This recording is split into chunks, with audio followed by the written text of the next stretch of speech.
తెలంగాణలో sarpanch, MPTC, ZPTC ఎన్నికల నిర్వహణకు కసరత్తు దాదాపుగా పూర్తయింది.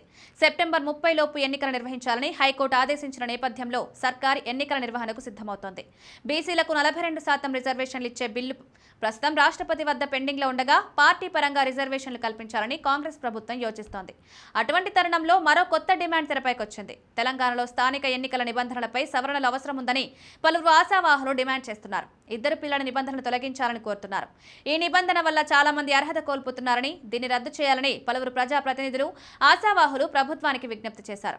జనాభా నియంత్రణలో భాగంగా ఉమ్మడి ఆంధ్రప్రదేశ్ ప్రభుత్వం 1995లో పంచాయతీరాజ్ చట్టంలో ఈ నిబంధనను చేర్చింది. సెక్షన్ 21(3) ప్రకారం ఇద్దరి కంటే ఎక్కువ మంది సంతానం ఉన్నవారు స్థానిక ఎన్నికల్లో పోటీ చేయడానికి అనర్హులు. ఈ నిబంధన వల్ల ఎంతో మంది ఆశావాహులు పోటీ చేసే అవకాశాన్ని కోల్పోతున్నారు. గతంలో ఈ నిబంధనను ఉల్లంఘించి ఎన్నికల్లో గెలిచిన సందర్భాల్లో ఓడిపోయిన అభ్యర్థులు కోర్టులకు వెళ్లడంతో కోర్టుల తీర్పుల కారణంగా పదవులు కోల్పోయిన సంఘటనలు కూడా ఉన్నాయి. ఇవన్నీ దృష్టిలో ఉంచుకొని ఈ నిబంధనను తొలగించాలనే డిమాండ్ చాలా కాలంగా ఉంది. మున్సిపాలిటీ ఎన్నికల్లో పోటీ చేయడానికి ఇద్దరు పిల్లల నిబంధన లేనప్పుడు పంచాయతీ ఎన్నికలకు మాత్రమే ఈ నిబంధన ఎందుకు అనే ప్రశ్న సర్వత్రా వినిపిస్తోంది. గతంలో బీఆర్ఎస్ ప్రభుత్వం మున్సిపాలిటీ చట్టంలో సవరణ చేసి ఈ నిబంధనను తొలగించింది. ప్రస్తుతం కాంగ్రెస్ ప్రభుత్వంపై కూడా ఇదే తరహా ఒత్తిడి పెరుగుతోంది.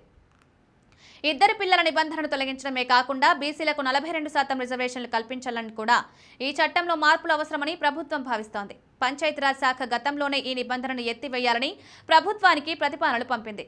అయితే అప్పుడు ఈ అంశంపై ప్రభుత్వం ఎలాంటి నిర్ణయం తీసుకోలేదు. ప్రజాప్రతినిధుల నుంచి ఒత్తిడి పెరగడంతో ప్రస్తుతం ప్రభుత్వం దీనిపై పునరాలోచనలో పడింది. పంచాయతీరాజ్ చట్టం ప్రకారం దీన్ని తొలగించే ప్రతిపాదనను కేబినెట్ ముందుంచడానికి సన్నాహాలు చేస్తున్నట్లు తెలుస్తోంది. ఈ సవరణ అమల్లోకి వస్తే రాబోయే పంచాయతీ ఎన్నికల్లో ఎక్కువ మంది అభ్యర్థులు పోటీ చేసే అవకాశం లభిస్తుంది.